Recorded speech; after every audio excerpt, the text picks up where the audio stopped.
Hello everyone, I wanted to make a guide on how I was able to clear all the stages of the Velvet Trials without wailing or without having too many levels. First things first, you're going to want to go here and you're going to want to go to your schema and look at ailment accuracy. This is the most important stat for this strategy in the higher tiers, and try to get it up as high as possible. As you can see, it's not maxed out here, but it does make it a lot easier if it is maxed out. The next thing you're going to want to do is go to the Velvet Room and fuse these two personas. The first one is White Rider, who has an ailment accuracy on his passive, accuracy boost, ambient aid, forget boost, and AoE forget skill. The other persona you want to have is Narcissus. He has dizzy boost, he has ailment on his passive, and he has Dazzler, which has a chance of inflicting dizzy on one foe. I would also highly recommend getting Dionysus. He has Agility Master 3, which lets him move first, which is really nice for being able to reset quickly. The other part of the strategy involves Wind. Her level 70 ability allows her to do 60% more damage with all out and one more attacks. And Insight allows her to take one more down point than you usually get, which allows you to get a lot more all out attacks, and hopefully will get you one all out attack per cycle. The final aspect of this strategy is Soy, who you're not going to use every single time, but is really useful because his gun has a lot of ammo and it has a pretty high crit ratio, which allows you to crit to get one last down shield for your all-out attack. So I'm going to go into gameplay here and just show the difference between the two strategies. The first one, the Okiun and no status effects, we can see that we're just playing normally. We're going to use Revolution. And the instant problem that we're going to run into is we're not going to get an all-out attack on the first turn because we just don't have enough curse damage. I don't have Ren. And also, we are going to die because we don't have any status effects, and they're going to use Megalodon and Makuga get a reset on Joker, who I need for this to finish this. So it's just over. He dies. Can't do anything about it.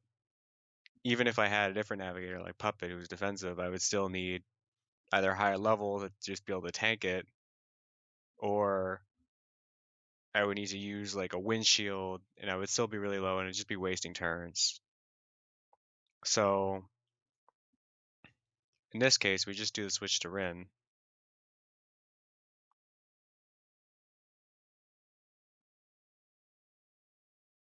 And immediately, Minami is going Fairy's tier, but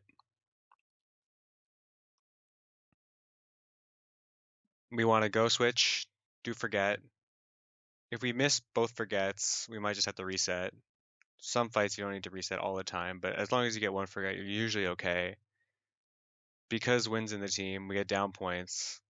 It means Joker's able to use his one more, and it doesn't take that much for Haruna to be able to proc the down. And if we get an all-out attack turn one, they can't attack us with anything. They're only going to do 4,000 damage to one person each.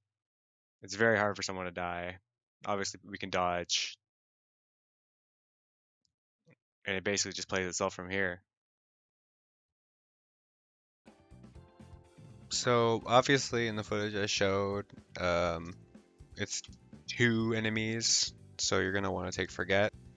Narcissus is way better because it dazes, and dazes a 2-turn stun. The enemy just can't do anything. So every single time with a single target, you pretty much just want to run Narcissus, even if you're weak to whatever it is, because hopefully you'll just be stunned forever, and it won't matter. You pretty much want to play for an all-out attack every single turn.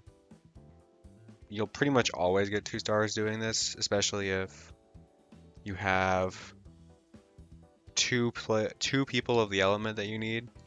So like Yui and Marianne, or Soe and Mont. If you have any of these duos, you'll be able to clear.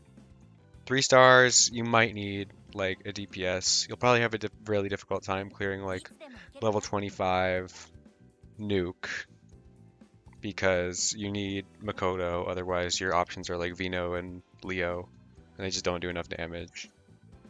Maybe if they're level 80.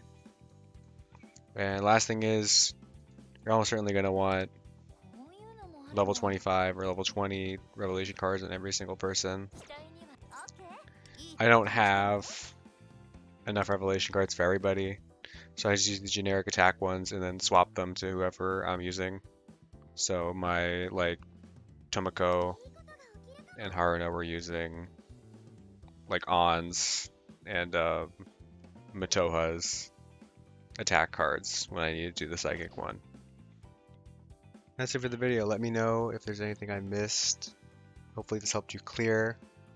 And if anything changes, I'll try to make another guide to help you clear more.